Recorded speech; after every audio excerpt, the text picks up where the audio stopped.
Yan, bali sa magandang araw na naman sa atin mga ka-farmers, at bali ito na naman yung every harvest na routine namin ni Utol. Ito yung gamit ko at yun naman yung gamit niya. Bali mag-spray tayo sa ating talungan, at ang gamit natin ay plant shield. Kukombine natin ang kombinasyon niya sa gold.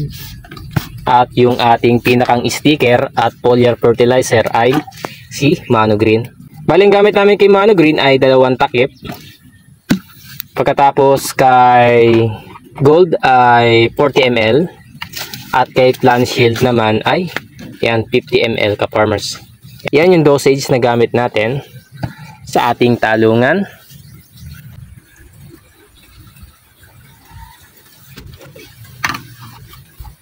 Timing na pag-spray namin ay tuwing hapon o yung malapit na magdilim. Yan yung pinaka best timing talaga para sa amin. At yan kasi yung oras kung kailan naglalabasan yung mga paru-paro o insekto at saka yung uod. Yan.